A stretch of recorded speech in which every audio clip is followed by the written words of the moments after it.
นี่พี่น้องมาอีกแล้วเด้อแล็กซิงตันนี่บอนคนหลายๆนี่แหละสิย่างไปจอดรถหลายๆอยู่โอ้นะมีตลดมาได้นี่พอจอดรถแบบไกลๆคอยมานี่ 2-3 เมืองแล้วเมืองนี่ก็ยังหลายอยู่คนให้ต้อนรับเพิ่นดีได้คนให้ต้อนรับเพิ่นดีขนาดเมืองน้อยๆได้นี่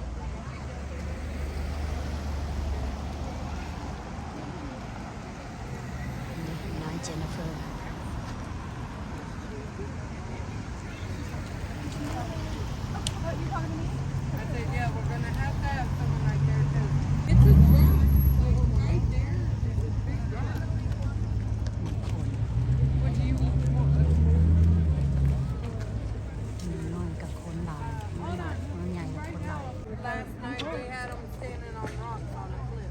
Can I be here?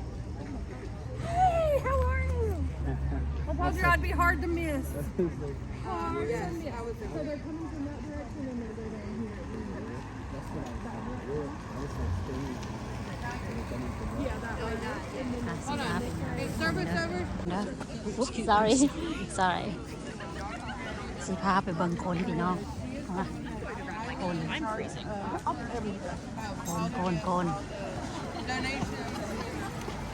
ยังมีรถอยู่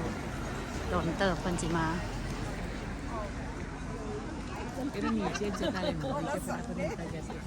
Hello โคตรหลาย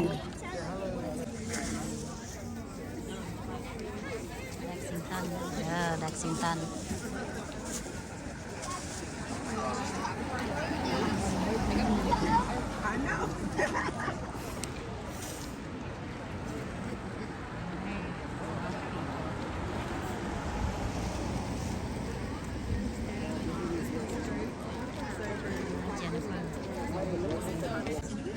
Always have chairs in our car. always have คนเลยเด้อให้เบิ่งบรรยากาศเด้อพี่น้อง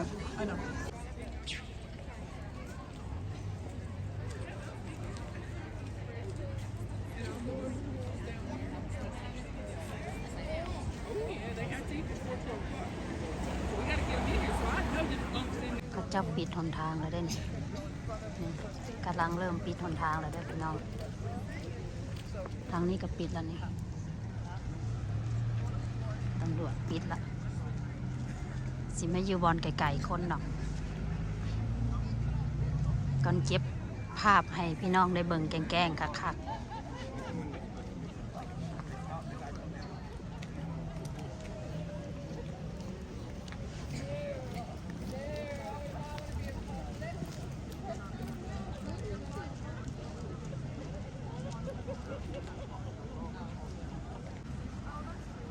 หูเด้อว่าพสิญางออกมาใส่เลยปิดทนทางเลยคนมุมเข้าไปแล้วดิโอ้เพิ่นสิออกมาจากนี้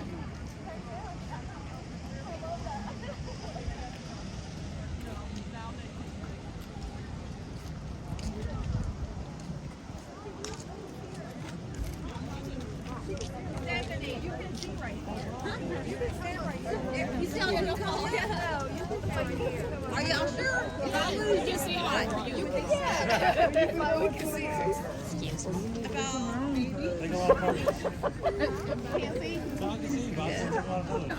รถตำรวจมาตัดขาแล้วนี่ขาพาออกมาขาเพิ่นออกมาคนเย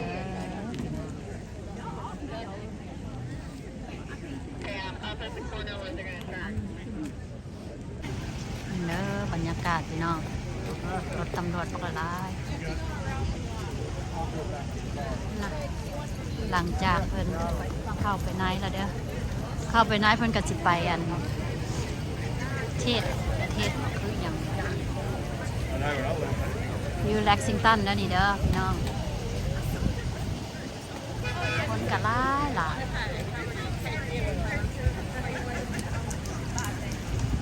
ตำรวจก็จอด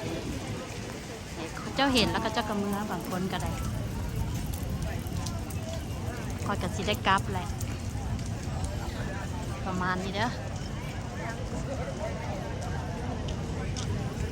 ได้กลับไปแล้วย่าง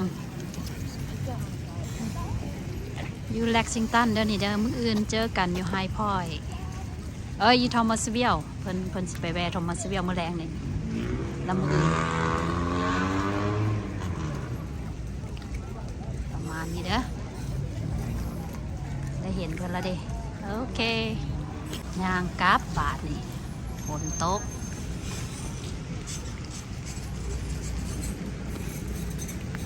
กลับพุ่นได้นี่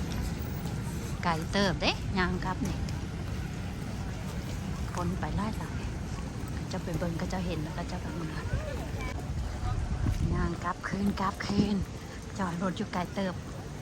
ทางนั้นกันย่างกลับทางนี้กันย่างกลับฝนกระตกยิบเย็นก็เย็นเด้อน่ะก็จะมาเบิ่งมาถาดตะดนมาเนี่ยเห็นแล้วก็เจ้ากระเมื่อ